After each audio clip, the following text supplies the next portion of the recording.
DPI की finding से अपनी कंपनी के लिए कैसे कॉम्प्रिहेंसिव प्रिवेसी प्रोग्राम बनाया जा सकता है, आज हम इस वीडियो में इस बारे में बात करेंगे। मेरे यूट्यूब चैनल पे आपका स्वागत है, जिस पे आप लगातार डेटा प्रिवेसी पे नया कंटेंट देख रहे हैं। और आज हम, जैसा मैंने कहा, कि हम बात करेंगे कि डीपीआई की फाइंडिंग से आप एक कॉम्प्रिहेंसिव, पूरा मजबूत प्रिवेसी प्रोग्राम कैसे बना सकते हैं। पहले हम बात कर लेते हैं डीपीआई क्या है। डीपीआई एक सिस्टमेटिक अप्रोच है। क्या करने के लिए डीपीआई कहती है कि जो भी प्रोसेस आप यूज़ कर रहे हो किसी की पर्सनल इन्फॉर्मेशन को प्रोसेस करने के लिए, उस प्रोसेस को आप रीअसेस कर लो कि कलेक्शन के टाइम पे, स्टोरेज के टाइम पे, शेयरिंग के टाइम पे, डिलीशन के टाइम पे और प्रोसेसिंग के टाइम पे कुछ ऐसा तो नहीं हो रहा कि रिस्क है कि ब्रीच हो जाएगा, और अगर ऐसा हो रहा है तो उसको ठीक कैसे किया जाएगा, रिपोर्ट कैसे किया जाएगा। ये आपको कैसे पता लगेगा? जब आप डीपीआई के थ्रू अपने प्रोसेसेस को प्रॉपरली चेक करेंगे। 3 से 6 महीने में अगर आप सेंसिटिव डेटा हैंडल कर रहे हैं, बहुत सारा डेटा हैंडल कर रहे हैं, नहीं तो कम से कम साल में एक बार। और अगर डीपीआई की फाइंडिंग रिपोर्ट्स आपके पास हैं तो रेगुलेटर्स को भी जवाब देना आसान हो जाता है। सो पहली बात, पहला एग्जाम्पल जो हम यूज़ कर रहे हैं वो बात कर रहे हैं कि आपकी जो भी डीपीआई की फाइंडिंग्स हैं, आप उनको अपनी प्रिवेसी के गोल्स के साथ मैप कीजिए। जो आप, जिस तरह से आप प्रिवेसी हैंडल कर रहे हैं, उससे कंप्लायंस भी मीट हो रही है कि नहीं हो रही है। आपने जो कमिटमेंट किया मार्केट में वो ऑनर हो रही है कि नहीं हो रही है। अपने प्रोसेसेस को इम्प्रूव करें और प्रिवेसी ऑब्जेक्टिव के साथ उन्हें अलाइन करें। फॉर एग्जांपल, डेटा उतना कलेक्ट करें जितना चाहिए। आपको अपने कस्टमर्स को मेल्स भेजने के लिए डेटा चाहिए, तो आप उससे उसका नाम और मेल लीजिए ना। घर का पता, फ़ोन नंबर जान के क्या करेंगे? ज़्यादा है तो आप उसकी प्रेफरेंसेस जान सकते हैं कि अगर आपकी कैंपेन ऐसी है कि आप कह रहे हैं कि जो चीज़ वो रेगुलर खरीदता है उसी पे कैंपेन ऑफर दूंगा, या कल को आप कहते हैं कि जो चीज़ वो रेगुलर खरीदता है उसके अलावा बाकी प्रोडक्ट्स के ऑफर उसको दूंगा जिससे कि वो और प्रोडक्ट्स खरीदे। और जो आपकी मार्केटिंग टीम है, चाहे इंटरनल है चाहे एक्सटर्नल है, आपने अगर एड्रेस ले भी लिया तो उनके साथ तो सिर्फ ईमेल आईडी शेयर करना पड़ेगा।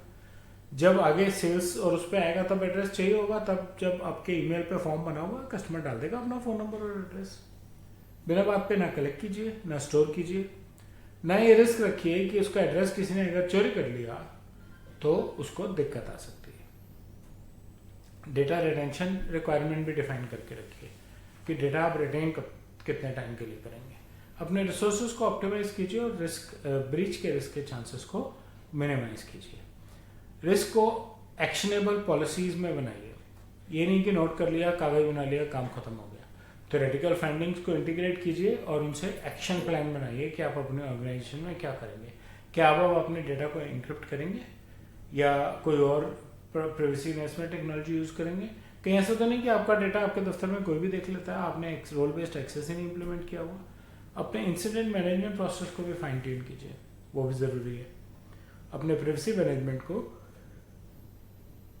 डीपीआई फाइंडिंग से इम्प्रोवाइज कीजिए। Cross functional alignment, effective integration with your teams, सबसे पूछिए, ज़रूरी है। आपकी कंपनी का हर आदमी कोई ना कोई पर्सनल इन्फॉर्मेशन हैंडल करता है, इसलिए उसका इन्वॉल्व होना बहुत ज़रूरी है। आईटी है, एचआर है, लीगल है, कंप्लायंस है, कोई भी। डिलीवरी वाला भी किसी का एड्रेस लेके जाता है माल देने के लिए। रिसेप्शन पे बैठा हुआ भी जब बाहर से कोई आता है तो उसको अपने रजिस्टर में उसका नाम और फ़ोन नंबर तो लिखवाता है।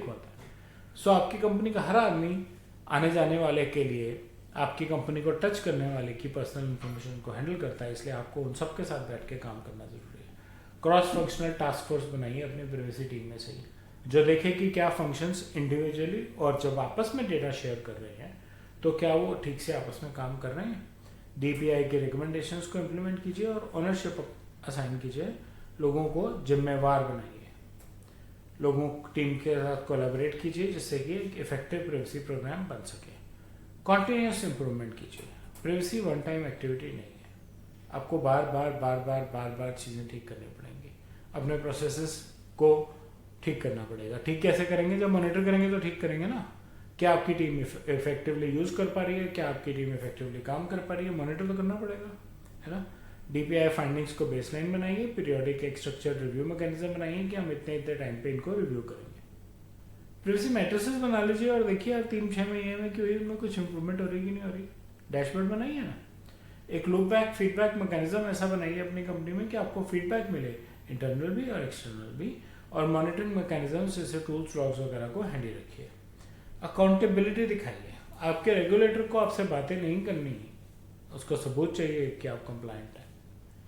आपका स्टेक होल्डर कह रहा है इतना पैसा खर्चा, मुझे फ़ायदा क्या हुआ, मुझे सबूत चाहिए कि मेरा फ़ायदा हो रहा है।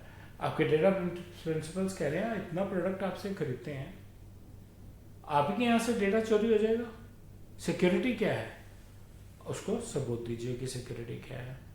हर डीपीए फाइंडिंग को कैसे एड्रेस किया, क्या रिस्क आइडेंटिफाई किया, कैसे क्लोज किया, क्या प्रोसेस बदला, उनको डॉक्यूमेंट कीजिए। डैशबोर्ड बनाइए, जैसा मैंने पहले भी कहा, मैट्रिसेस बनाइए, डैशबोर्ड बनाइए और देखिए कि क्या चल रहा है। अगर डीपीआई ने कह दिया कि हेल्थ केयर में डेटा में इशू है, आप सोलोनिमाइजेशन कीजिए और भी एनहांसमेंट टेक्नोलॉजीज हैं उनको समझिए और अपने सिस्टम्स में इम्प्लीमेंट कीजिए। कॉस्ट आएगी, लेकिन ब्रीच की कॉस्ट छोटी मोटी टेक्नोलॉजी के कॉस्ट से कई गुना ज़्यादा होती है। और रोल बेस्ड एक्सेस दीजिए। डीपीआई की फाइंडिंग्स को इंटीग्रेट करने पे सिर्फ इतना ही। मुझे उम्मीद है आपको मेरा कंटेंट अच्छा लगा होगा। बेल और लाइक कर दबाएं, मेरे चैनल से सब्सक्राइब करें और अपना फीडबैक जो है कमेंट सेक्शन में शेयर करें। धन्यवाद।